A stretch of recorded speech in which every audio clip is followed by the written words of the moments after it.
Good morning, everyone, and welcome to the third IT at Cork Tech Talk of 2021. My name is Julia Crowley, and I'm the COO with IT at Cork. Now, I'm sure you're all familiar with IT at Cork, but for those who aren't, we represent nearly 200 technology companies in the southwest of Ireland. We provide access to training and upskilling, events where members can learn the latest in technology trends, as well as networking and learning and sharing opportunities. We also strive to promote our member companies and the southwest of Ireland as the location for technology companies. This morning's Tech Talk will look at the importance and advancements of technology in agriculture, as well as technology that helps the industry to become more economically resilient and environmentally sustainable. I would like to take this opportunity to thank the IT at Cork Tech Talk Committee for organising this event and our panellists and MC for giving their time this morning. I would also like to thank our BT Young Scientist overall group winners, Megan Carroll, Abby Mullins and Chloe Murphy from Moat Community College, who are giving us their time this morning also. So I hope you will all enjoy this event, and I'm sure it's going to be highly interactive. I'll now hand over to Ed, who's going to MC this event, and just ask you to note that the event is being recorded and that there will be an opportunity for questions. So please feel free to post on the Q&A facility. Over to you, Ed. Good morning, all. My name is Ed Harty, and I'm delighted here to MC the event this morning for IT at Cork on AgriTech. I'm delighted, and we're going to be showcasing some of the activity that's happening here in Ireland. We have three very interesting organisations represented by three people from those organisations, and we will also have a poll actually happening just to engage you on some of these topics. And AgriTech is about the use of technology to improve farming, to improve output, to improve efficiency, to improve profitability. And it's a broad area that affects each and every one of us every day. So, for example, maybe you all had some milk with some coffee this morning, or with some breakfast cereal, or with tea or whatever. Maybe you've had a steak for your dinner at some stage. And if you think about also just even the products around us, and even if we think about the forestry side, and it's something that we very much think about maybe less here in Ireland, but think of the building products that are used in houses. If we think about paper, if we think about so many industries that derive from products that essentially come from these sectors, you will see that it affects each and every one of us every day. But first up, prior to our discussion on AgriTech, I'm delighted to be joined by three students from Moat Community School, and it was basically about they won the best overall group on this year's BT Young Scientist exhibition. And we will hear from Abby Mullins, Chloe Murphy and Megan Carroll on wool, the saviour of our sea, and will hopefully prompt and lead to some new technology to assist with this. So over to you, girls. Good morning, and thanks for having us. Our project is titled Wool, Saviour of our Sea. The aim of our project was to design a wool fleece to maximise absorption of oil following an oil spill. We decided to pick this as our project as oil spills happen frequently here in Ireland. This includes liquid petroleum hydrocarbon being spilled into the oceans by the leaking of boats, accidents involving tankers, pipelines, etc. The problem we were hoping to solve with the cleanup of oil spills and how they are handled.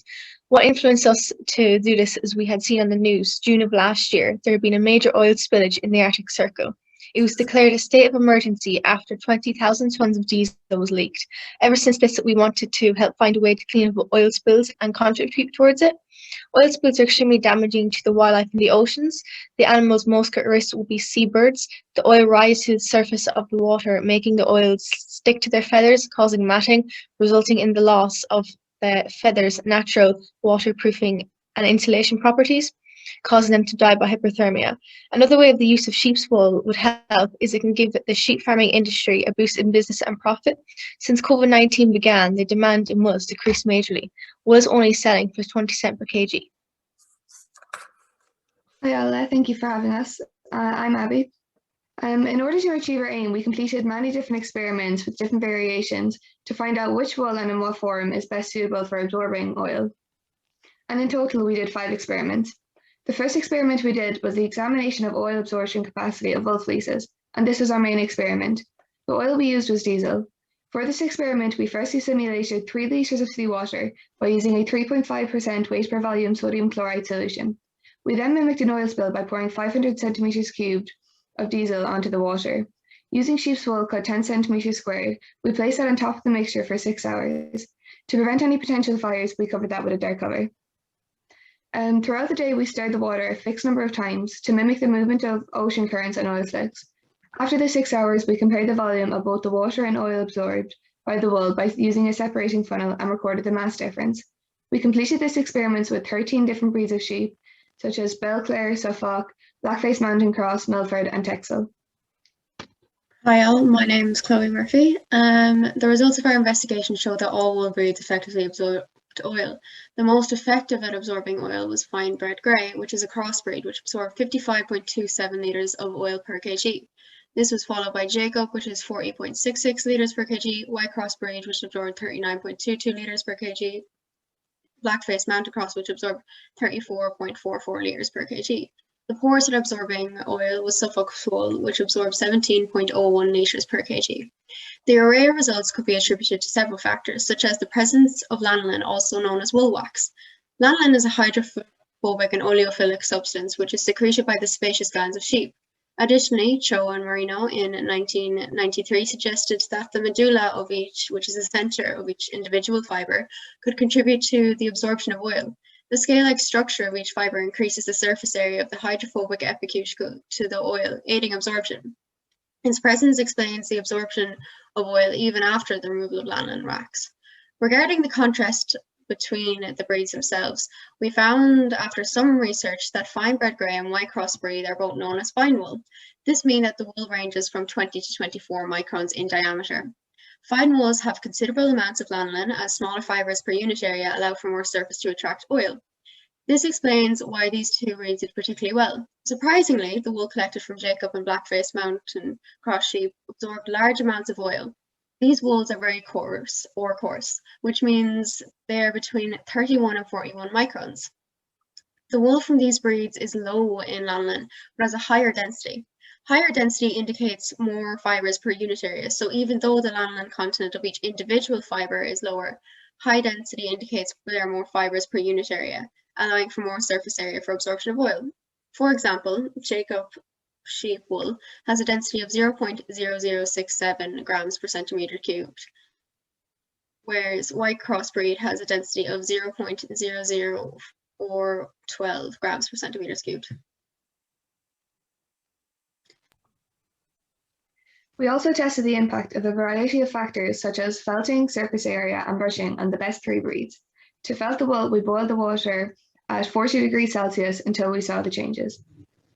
When samples of fine bred grey, Jacob, and white cross were felted by boiling in water, the absorption was negatively impacted across all sample tests. For example, the volume of oil absorbed decreased from 55.27 litres in fine bred grey to 24.54 litres in wool that was felted. Additionally, the volume of water absorbed increased from 0 centimeters cubed when unfelted to 50 centimeters cubed when felted.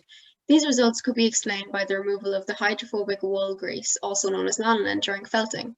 However, the fact that the wool still absorbed oil could be due to the hydrophobic epicuticle, which repels water while absorbing oil that coats the outside of every fiber. It was also noted that after felting, the space in between the wool fibers was reduced. This would have decreased the absorption by limiting the space needed for capillary bridges, as stated in a separate study by Chow and Morrow in 1993. We brushed the wool using a small brush 80 times. When wool samples of fine bred grey, Jacob, and white crossbreed were brushed a total of 60 times, only 1 out of the 3 breeds performed better when brushed. This was Jacob, with 48.5 litres per kg compared to his unbrushed trial of 40.66 litres per kg. Fine breeds such as fine bred grey and white cross were negatively impacted. Fine bred grey went from 55.27 litres to 34.62 litres per kg when brushed. Because white crossbreed and fine bred grey are both known as fine wools. This means they're more sparse in the fibers themselves, and when you brush them out, it separates them too much. therefore losing the beneficial capillary bridges, as stated in another study seen by P. A. Burchard in 1933, absorption into phenolic material. And we tested the surface area by cutting the wool into equal halves, quarters, and eighths. Surprisingly, surface area tended to negatively impact absorption rates. This could be due to the disruption of capillary bridges when cut up. However, Jacob improved when cut into eighths. It's absorbed 44.26 litres per kg. This may be because it is a dense wool. Dense wool has more capillary bridges, so therefore was less impacted by the cutting. More surface area was exposed in the eighths form. We then tested the tensile strength of wool using the 4 best and the worst breed of wool from the original experiment. This tested how much weight it could hold before it broke. One principal factor to consider when determining which fleece is best is tensile strength. Regarding the top 3 breeds, Jacob was the weakest, followed at 13 newtons, followed by fine bred grey at 21.3 newtons, followed by white cross, which was the best at 57.6 newtons. Tensile strength is a key factor to the experiment, as it is important for the fleece not to disperse or break when used in the ocean. The next experiment we did was the extraction of lanolin from wool fleeces. We completed this using the worst and best breed. This examined how much lanolin was in each sample of wool. When we evaporated the water containing lanolin, it was visibly clear that fine bred grey had a lot more lanolin present in the dish afterwards, in opposed to Suffolk, which had barely any visible lanolin left over. The role of capillary action in the absorption of both water and oil by each breed of wool was investigated by studying the distance of the chosen liquid travelled up a column of wool. The oil capillary test highlighted how important the raw structure of fine bred grey fleece is. When tested natural, it absorbed best. However, when compact for the capillary test, it lost its beneficial capillary bridges and the oil changed pore size in the wool, therefore massively impacting absorption. Due to this, we can conclude that the ideal fleece is in its raw form. Blackface Mountain performed the best in water. This is due to its low hydrophobic lanolin content of coarse wool, like this wool. White cross and fine bred grey had very similar results in the water capillary test, with a difference of 0.17 centimeters. They place second and last. This is a desirable quality for our fleece. The final experiment we completed was the test of combustion on wool. This investigated how much wool burned after a fixed time. And as well as this, we examined samples of wool from each breed under a microscope to identify any impact of fibre diameter or pore space on oil absorption. After burning the wool, a weight difference of 1.08 grams was noted. This shows that wool is slow burning, meaning that it's an ideal fuel. It also increased the water temperature of this experiment by 68.1 degrees Celsius. This is a massive change, and is it ideal for fuel? We will be designing a wool fleece from the breed's natural form with no alterations done, for example, brushing or felting. The natural state it comes works best with oil absorption. To make this blanket fleece, we are considering bonding the edges of wool to make it the blanket combine. With such low densities recorded, this would mean the fleece would not sink in the ocean.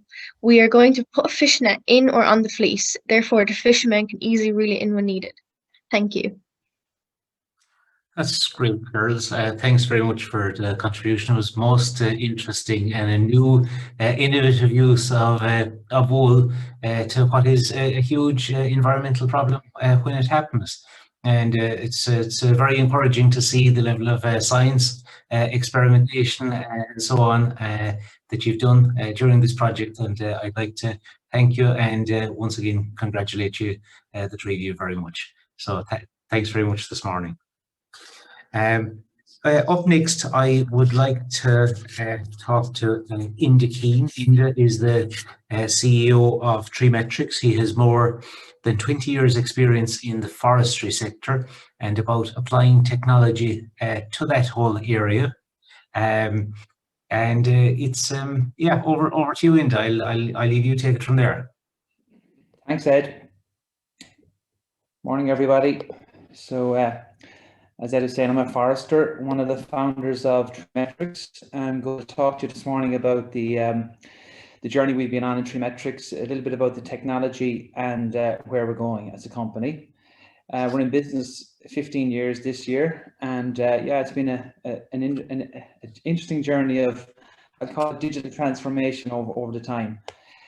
So what we do forest measurement and valuation, and we have a management software as well for monitoring forests and for helping with the planning of forestry and the harvest analysis. And the final piece, which is a new piece, which is in the whole area of forest certification, helping to ensure that forests are managed more sustainably. A new project that we just announced last week with the European Space Agency.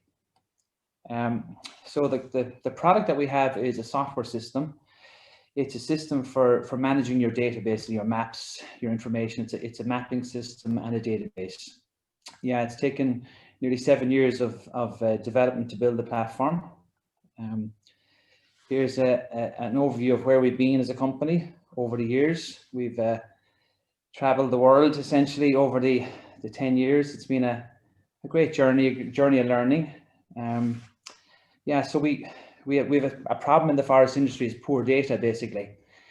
And what we do is help the forest owners to better measure their forest. Here's how you value a forest, basically. As you can see there, the main challenge is to assess the products in the forest. How many saw logs are there, how many pallet logs, and how many pulp logs. And essentially, we're trying to put a value to each section of the tree. So yeah, the challenge for the forest owner is to know what quantity of these products are in the forest, basically. And this is what we do. Here's an example of a forest owner that we helped recently, which I suppose is an extreme example, but it shows you what's going on in the real world of the forest world.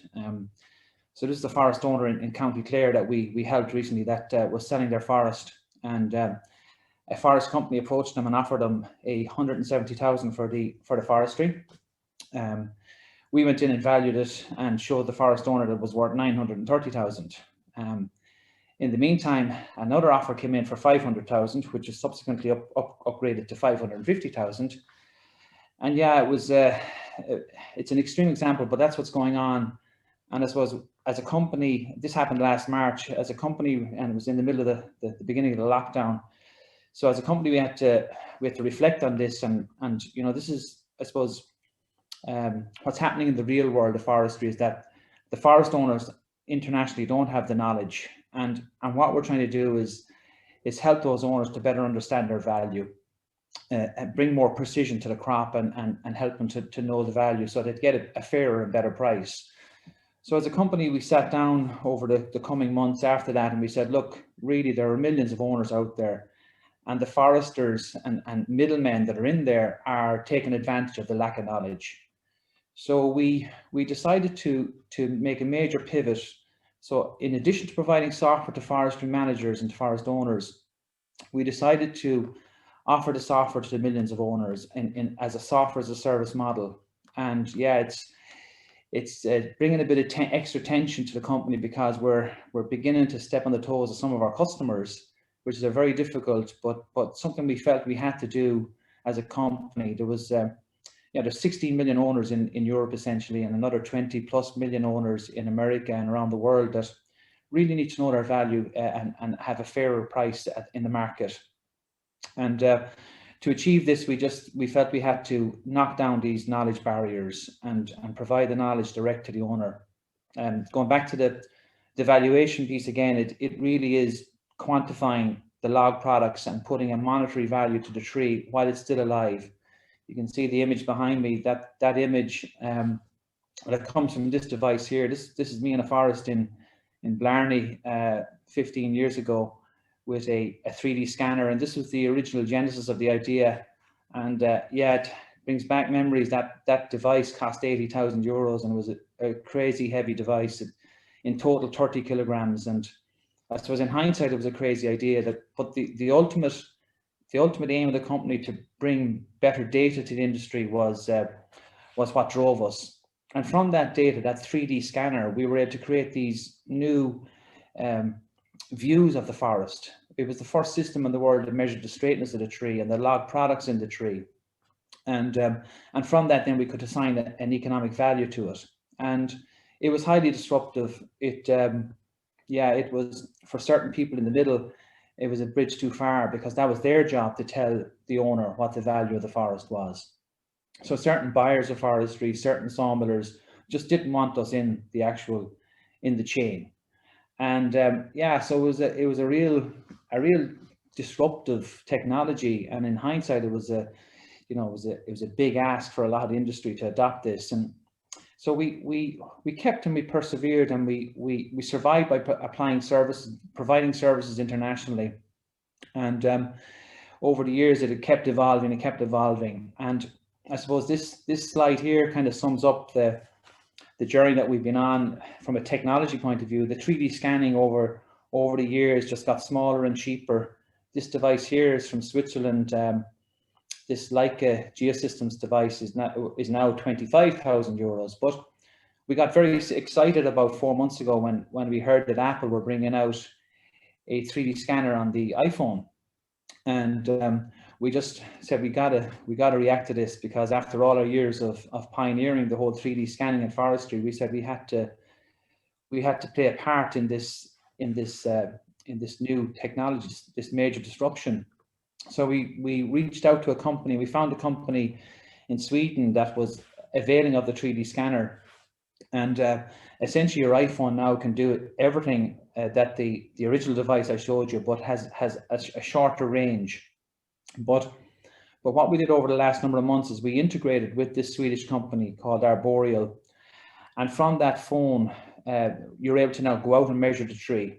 And this was kind of timing was perfect with regards to our new model of going out to these millions of owners. We said, wow, what if we could, using the iPhone, what if we could get the owners to go out and measure the crop themselves, send the data to us, and we provide them with the valuation.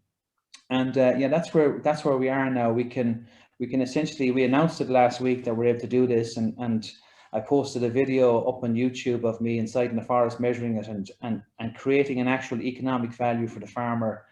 And we got a massive response from it online. I posted it on LinkedIn and YouTube, and I suppose a real kind of sign of digital marketing. You know, we've had a massive response in the last few days. It's been an exciting few days. And what we've tried to do is try to help the owner to believe that they can actually go out themselves. Our foresters can go out themselves and use our platform to value their forest. And it's 5 simple steps. Go out with our system, with our mapping system that I showed you originally. Just map your forest, know how many hectares you have or acres, know how many trees you have. Then go out and collect your data. As soon as you start collecting, it goes straight to our cloud-based system. It's an Amazon cloud-based system. And yeah, the next step is it goes into our system, and we assign the economic value. We work out what the logs are worth in your forest and how much they are worth delivered to the local sawmills. So it's a massive disruption, because we're now giving that knowledge direct to the owners. And you know, in reflecting over the last 15 years, I suppose we've seen it all the time that many owners are getting ripped off in many countries. It's not just an Irish issue, but many countries. And we want to empower them now to have the confidence to go out there, collect the data, get it valued. We'll help you then using our software tools to manage that forest in a better way and plan the harvesting of it. And the final piece of the jigsaw, which is new news, is that we're bringing out a marketplace. And it's really a final step to really help those owners, is make the market more transparent. Because at the moment, a lot of farmers are being cut out where the buyers are going out and knocking on their door, cold calling, offering them a check up front, which is very enticing. But if the forest is worth maybe 50 times, 50% more, or 60% more, you know, there's huge value to be saved for the forest owners and value to be created by Treemetrics. Just one final little note as well is we have, as I said, we've announced this new project with the European Space Agency last week as well. It's a project that we're going to do for the next year with the PEFC. So PEFC here on the left-hand side is a global standard for forest certification. Every year they certify 700 million acres of forestry worldwide. And Treemetrics and these partners down at the bottom, F&W, for example, manage 1.6 million acres in America. Till Hill are the largest forest manager in the UK.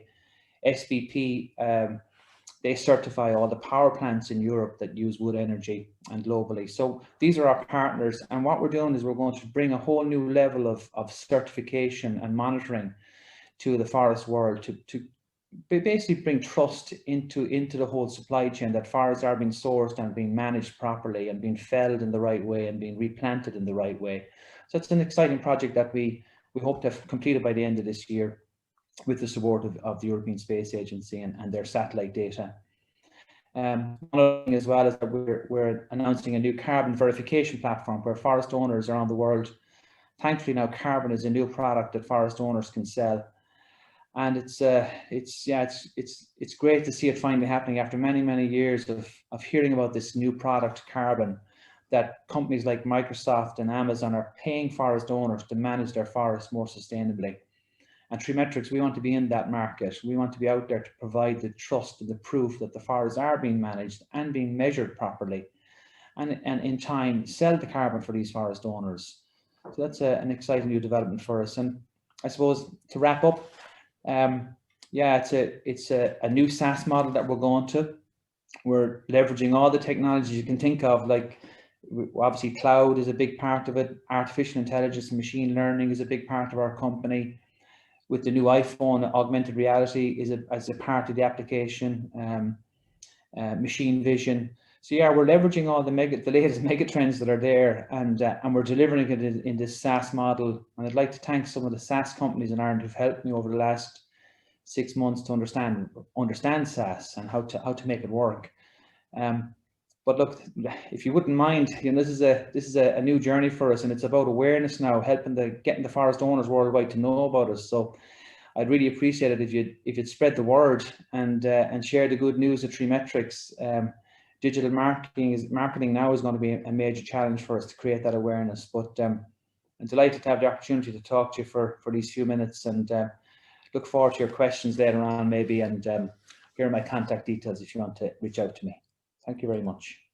That's great, Andy. Thanks very much. I see we have a number of questions here coming in. Some from us as far away as I can see is New Zealand, and one of the questions that has come in here, and we'll come back to some more questions maybe at the end.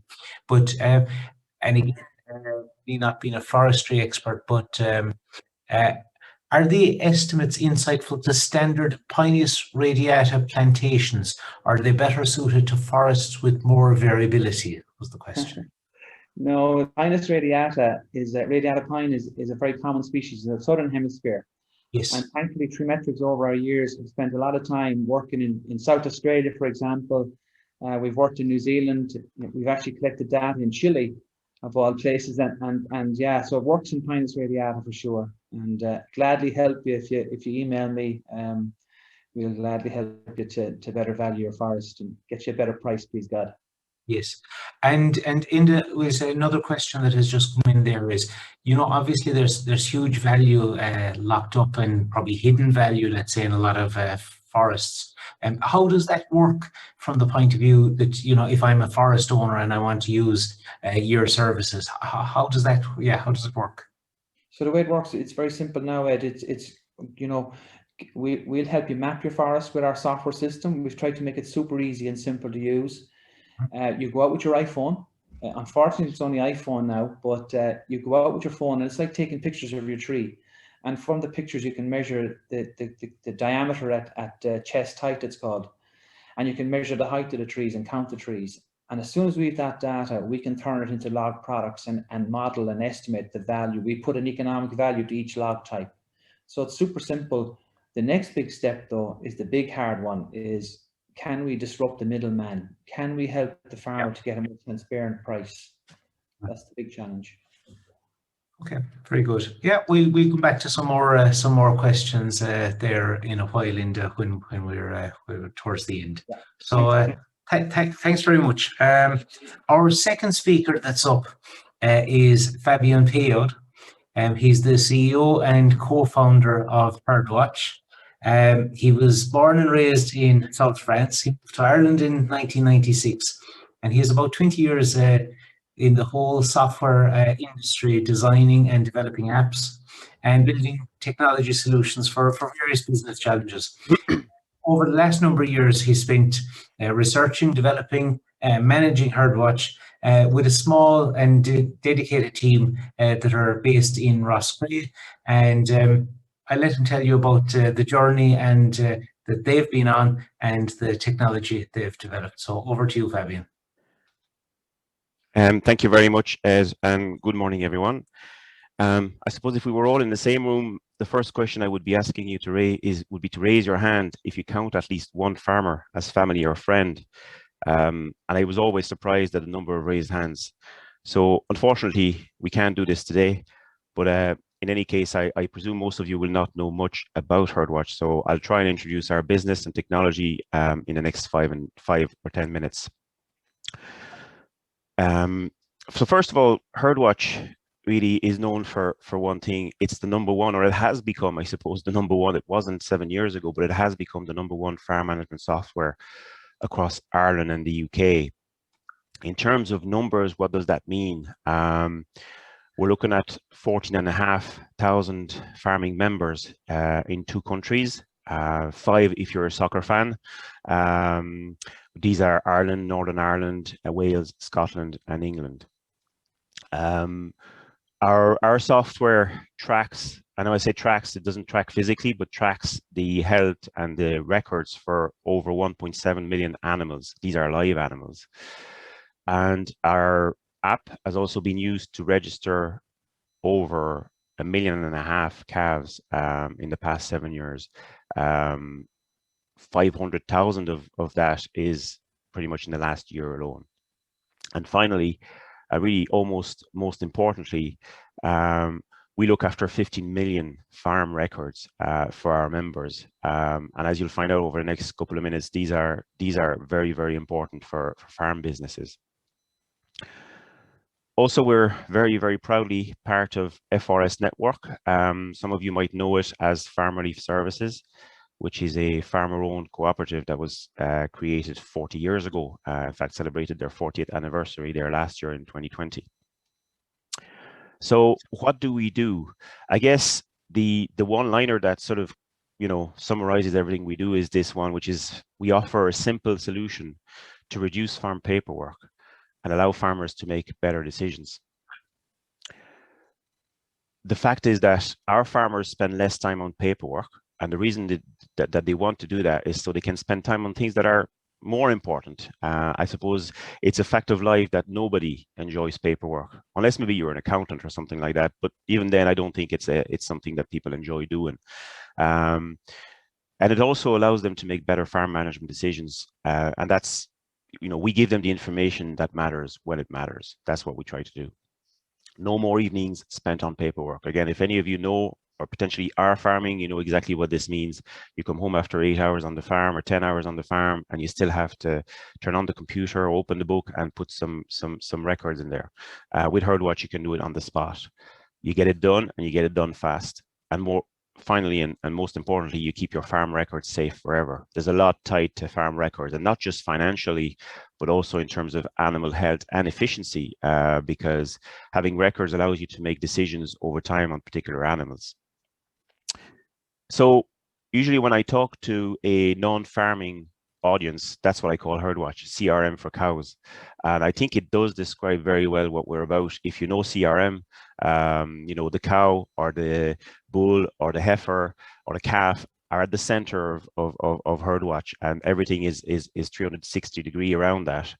And in terms of technology, and that's been something that I suppose maybe sometimes surprises people, but we don't see technology as an end of itself. It's really an enabler for promoting mass adoption of our solution by farmers and really empower them to do a couple of things, or more than a couple of things, but primarily 2 things. Number one is save time. 3 hours a week on average. We run a member survey yearly, and we've just conducted our 2021 survey there and got 1,600 responses, and that's the average saving that was reported, which when you think about the cost of an hour of labor outside of any other consideration is pretty phenomenal.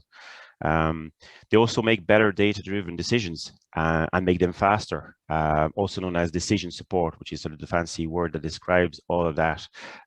Having that power in your hand at all times to see what's going on with your herd in this instance allows farmers to make the best decisions. Our job as the makers of Herdwatch is to make all this feel simple. which of course it's not. And that's the beauty and the challenge of software as a service. And I mentioned SaaS earlier on, and it's very much what we're in. We're in a software as a service business. The goal is to keep people engaged, and the only way to do this is to build the best software. So our success is fueled by farmers, to be quite honest, and in fact 20% of our members are in County Cork. But this would not be possible without some of the key technologies and the right people on our team to make use of them.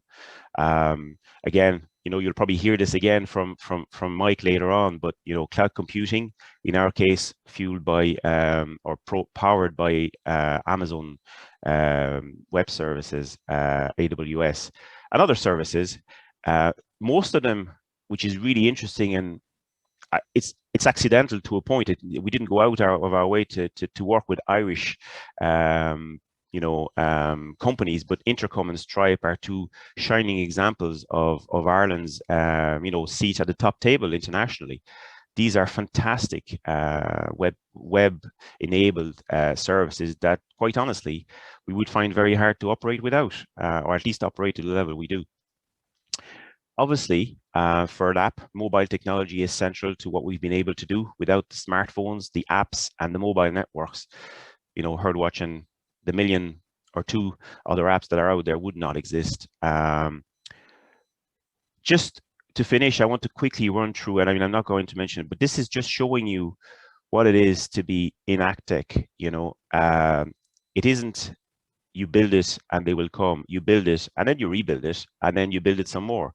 And farmers do come, and we are very thankful to be working with them. But you can see over the last 7 years the amount of innovation that's been that's been undergone by the team, culminating, I suppose, in our last one, which is probably the only one I will mention today, which is our Verified by Herdwatch initiative, which was just launched there in the last couple of weeks in partnership with Dundeel.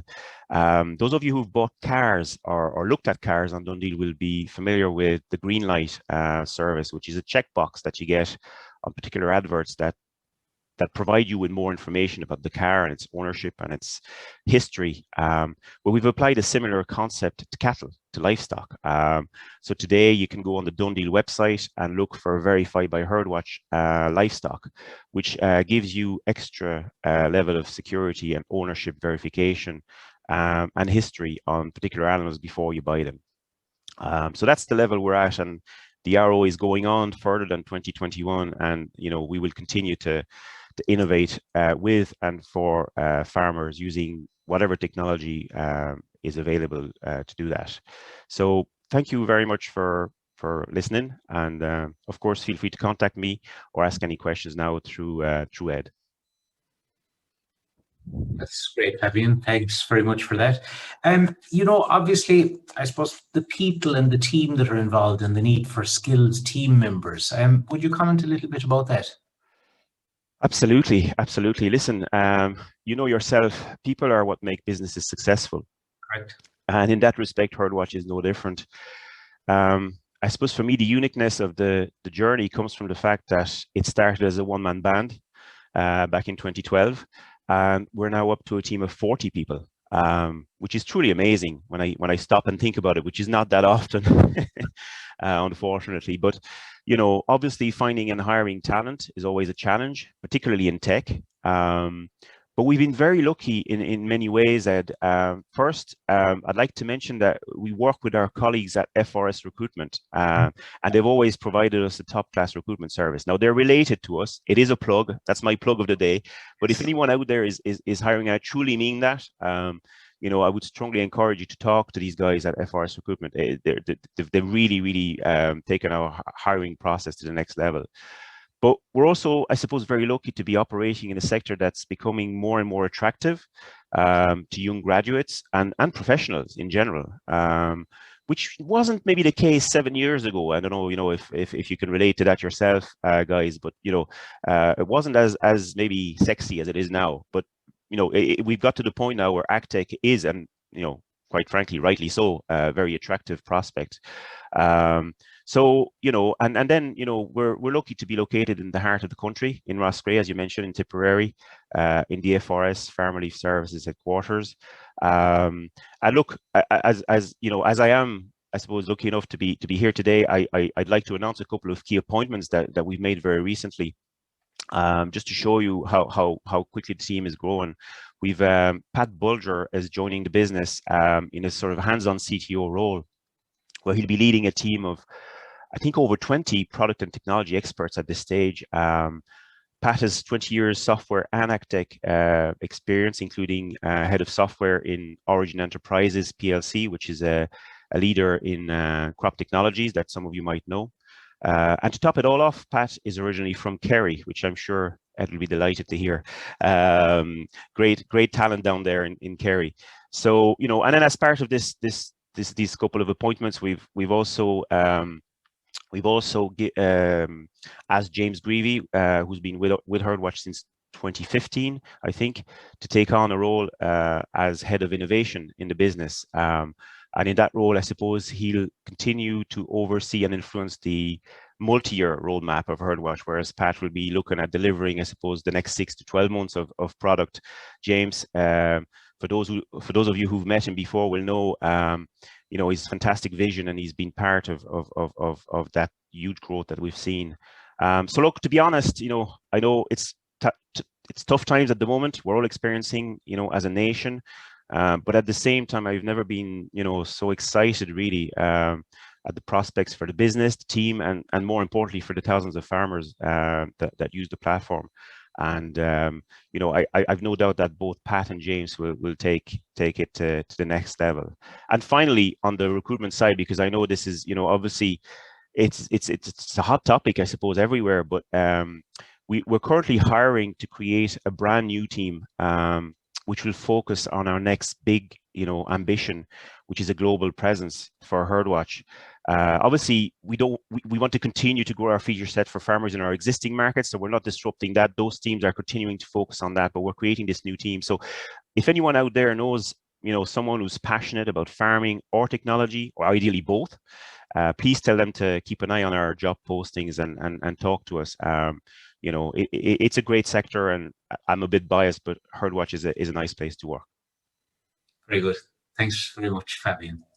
So up next, we have Mike Lynch. Mike is the manager of IT projects in ICBF.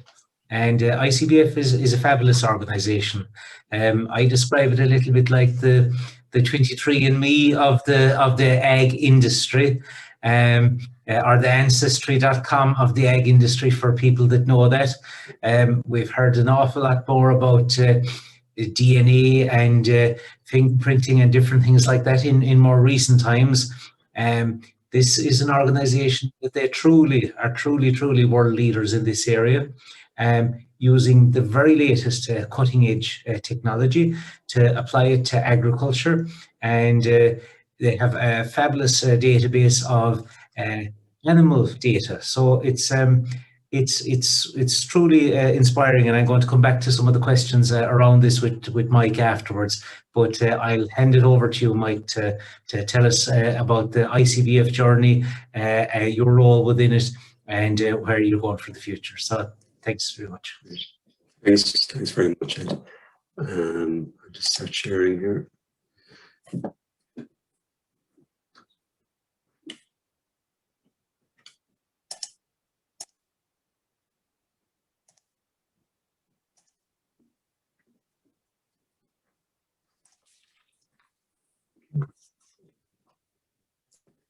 Actually, I was actually having connectivity issues there this morning, so I might actually stop the video.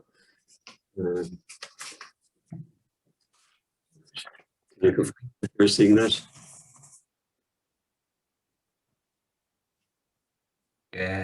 Yeah, just go to slideshow view.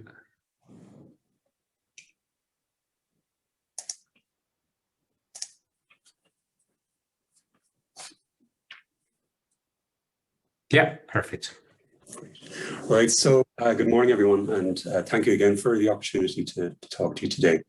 So today, look, I'll tell you a little bit about ICBF, where we sit in the ag industry, our goals, focus on some of the technology that we actually use.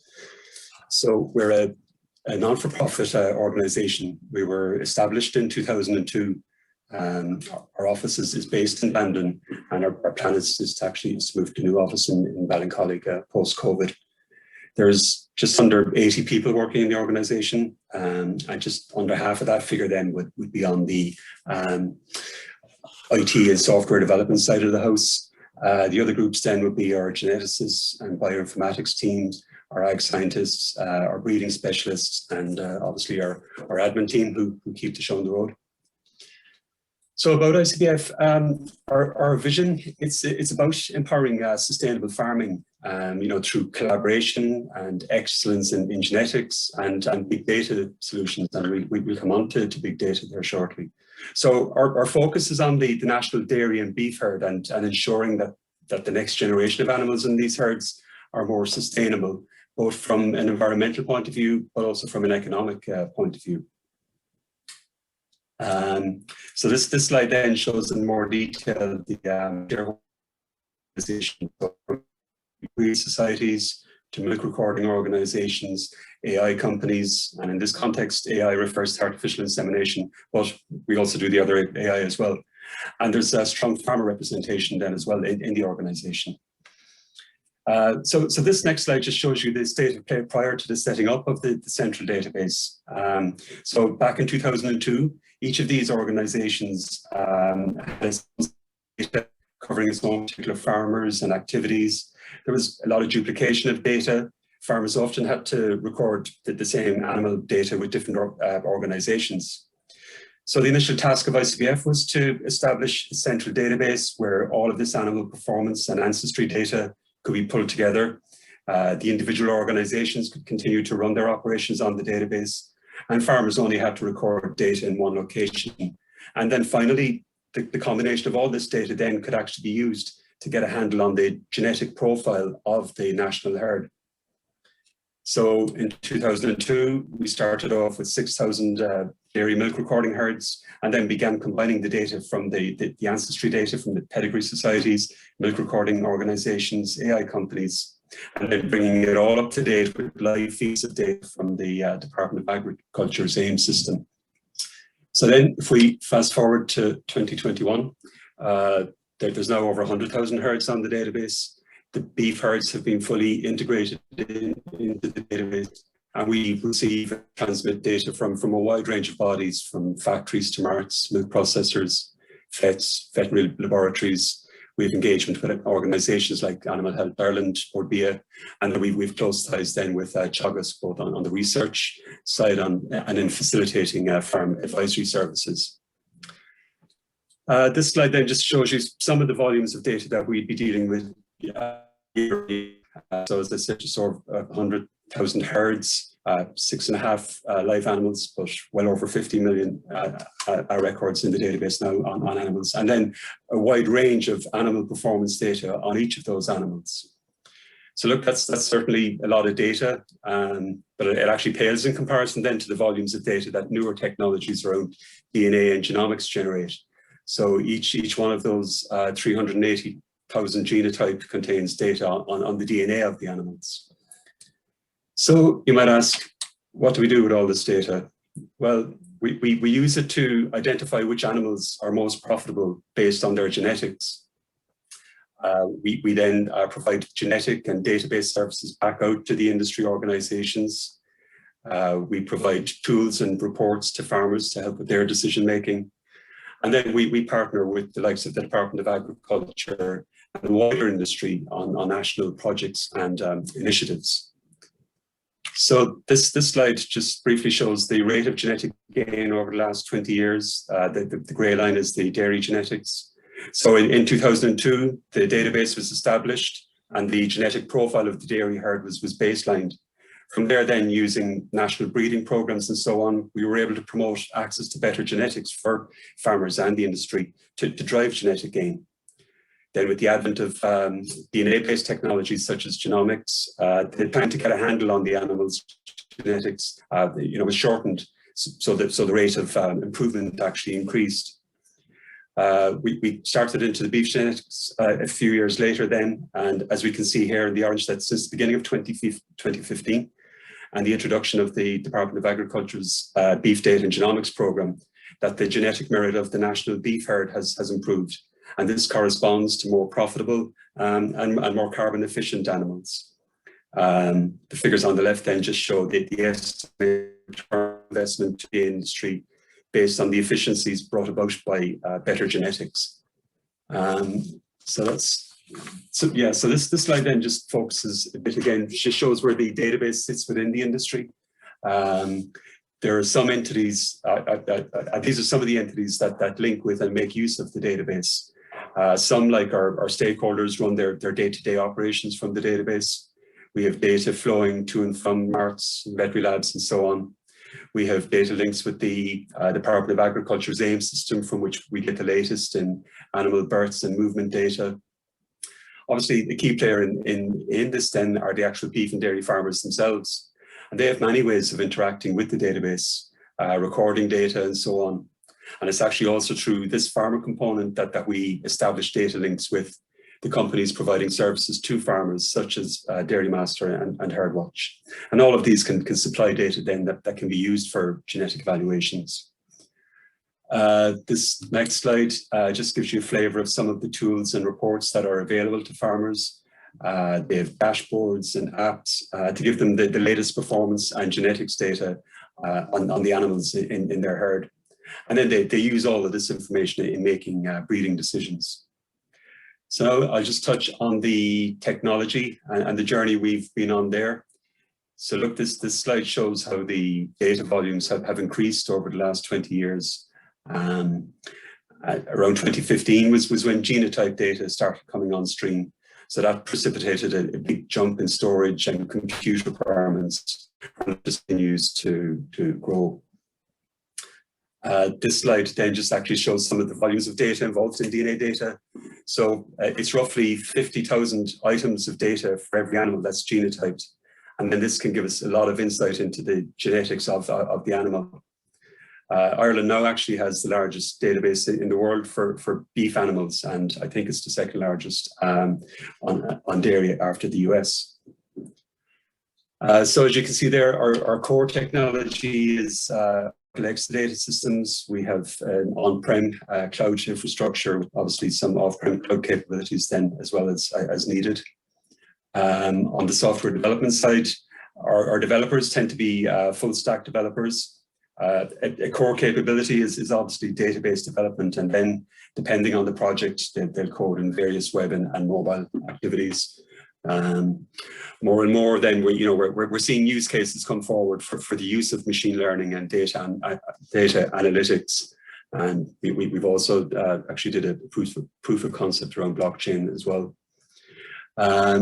Just to mention that we actually also host the national database for sheep genetics as well.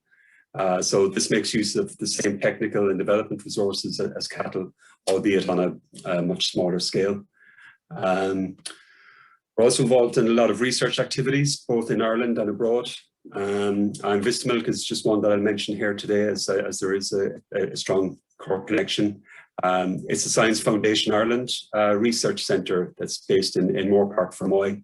It's a collaboration between the Agri-Food and ICT research institutes, including Tyndall and UCC, and then leading companies in the food and ICT sectors.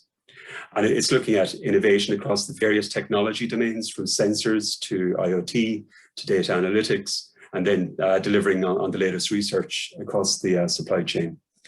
Our own role in this ranges obviously from genetics and genomics through to providing the actual data integration platform. So look, that's it. As you can hopefully see from here in Ireland, Ireland is one of the most integrated databases. There's plenty of challenges ahead in sustainability and carbon emissions, but we do have the benefit of an industry that's highly collaborative and innovative, and actually having an integrated database means that we have the tools, the data, the tools and the knowledge to meet these challenges. So that's it. Thank you very much. That's great, Mike. Thanks very much. You know, you mentioned there obviously the whole development side of things, and obviously you're dealing with databases and connections and so on, and the role as a software developer, let's say, within the organization. You might just tell me a little bit about that, because obviously there's a range of technologies and range of data types that you're dealing with. Yeah, certainly we find that the database developers actually get a great kick out of working like an organization like ourselves.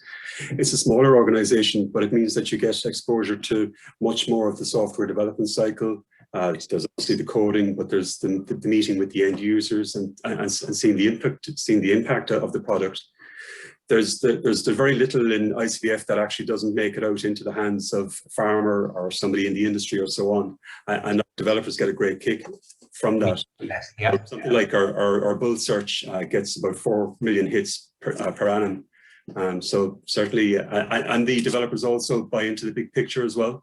They see the link between genetics and greenhouse gas emissions and all of that. So. That's right. And then obviously you're trying to get the data and get data used actually on farm and bring it into a usable format that's easily interpreted, and and obviously you take areas like genomics can be quite complicated in one way, but you've taken it there, and just even the EBI, a single number that basically allows you to compare animals, one versus the other, And the thing that fascinates me about that is when you think about the genetic traits that can actually be measured and can be backed up by data, okay, we have the production efficiencies and we have things like that.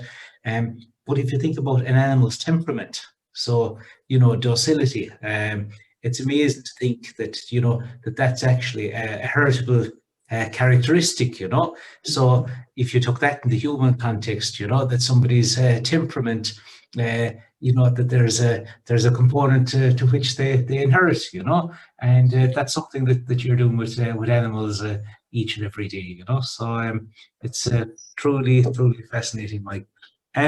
One other area, and I might actually start to bring the other panelists back in as well, is around, say, new technologies. So, and again, Mike, maybe I might start with you, is what kind of new technologies would you see yourselves that you are using and are working with at the moment, and even going forward? What do you think that would look like in maybe 5 years' time? Certainly, obviously the whole area of mobile app development has, continued to grow in recent years. We're seeing more and more that, getting the linkages of data into the database and back out. We're doing a lot of work in the area of API technology. Moving forward then, you are seeing the use cases around machine learning and so on coming forward. I've been involved in some research projects there as well, where they're looking to combine animal data with grass data with weather data to see if they can actually predict peaks and troughs in national milk production. So those are the types of use cases that are actually coming forward. I'm actually involved in another project there as well, where it's called a Happy Moo. It's an EU project. And what that's looking at is actually looking at machine learning to do fine-grained analysis of milk to work out to see if the cow is sick or stressed or so on. So they're the types of use cases that we're actually seeing come forward. Yeah, and the other area, and again, Inda touched on it, but if we take the livestock sector, is the whole area of, say, carbon efficiency and carbon measurement, and I know that's a big part of what you're looking at as well, Oh yeah, and I mean the work that our genetics team do, that has shown that there is a direct correlation between producing more efficient animals and lower greenhouse gas emissions. So that's something that Ireland actually is very strong in, and the fact that we have the database and the fact that we have the stats to back it up means that we can put forward a very compelling argument. Yeah, very good. Fabian, I have some questions coming in here online just about the journey that you've been on and so on. Would you say, so one comment is about congratulations on the success to date. Could you share some of the mistakes or some of the learnings that you made on the way? And, if you were looking back now, what things you might if there's anything you'd do differently, or any advice you'd give to other people in entering the ag tech sector. How long have we got? There was plenty of mistakes, and it is a journey, and that's the key there. You know, I suppose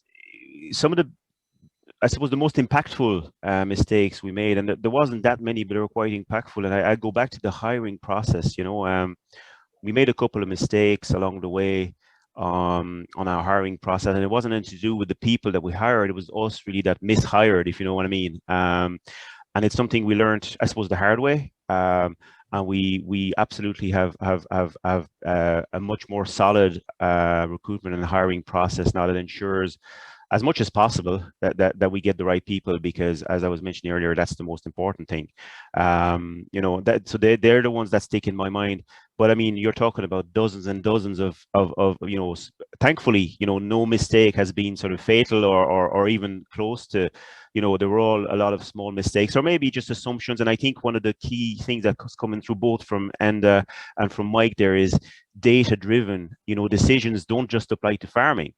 They apply to businesses in general, like ourselves. And in the past, maybe we didn't have the tools or the data, maybe, so we had to make decisions based on feeling and gut feel, which is also, you know, part of it, to be fair. But like now we have that data to make the best decisions. That's the key. And what would you say was the single biggest challenge, Fabian? Well, I mean, there's no doubt in my mind the single yeah, the one biggest challenge is farmer adoption, is getting the next farmer on the platform. And like, if I would say to anyone out there, do not underestimate the task there. If you're looking to get farmers on board, yeah. It's tough. Yeah. Yeah, no, very rewarding. Very good, absolutely. And in the I might just switch over to you there. You know, what do you think are the major challenges? You talked about moving to, let's say, more a SaaS based business model. What are the challenges, the opportunities with that? Yeah, the biggest challenge is awareness, as Fabian was saying, just making people aware, giving them the confidence that they can do a lot of this stuff themselves. And I suppose one thing that I'm seeing, I don't know, this whole COVID thing, I'm learning from the ag sector that a lot of marts are gone online, for example. And I've been following that with, like, it's been remarkable what's happening with beef sales. With these, I'm actually watching some of the marts myself at night time on this Martai system. But like, that's amazing. And that's what our industry, the forest industry, we need more transparency. Like, you know, and if I make one mistake, we were too nice, and we didn't highlight the economic gains that were there. It could be done. Yeah. You know, we've got farmers who don't know their value of their crop, and they've been ripped off for years. And we were trying to be nice to both parties, and sure, we'll help you all. And really, the bottom line was people were making too much money, and we were too quiet. And so I think that was a major challenge for us to step up and actually say it as it is. And it's going to be an interesting few years ahead. It's not going to be easy. we're going to annoy a few people, but sure, you have to do the right thing too, and deal with the facts and transparency. Very good. So I'm just also keeping an eye on the clock, as they say. I'm sure if it was just the four of us, we could keep talking for the rest of the day. But we won't do that. I'm sure there's people with things to do, and I would like to thank the audience for joining us this morning. I'd like to thank the team at IT at Cork for having this event, and for asking some of the people in the ag tech industry to come and to talk about what we do. So thanks very much, everybody, and hope you have a lovely morning. Thank you. Thanks very much. Thank you. Bye, everyone.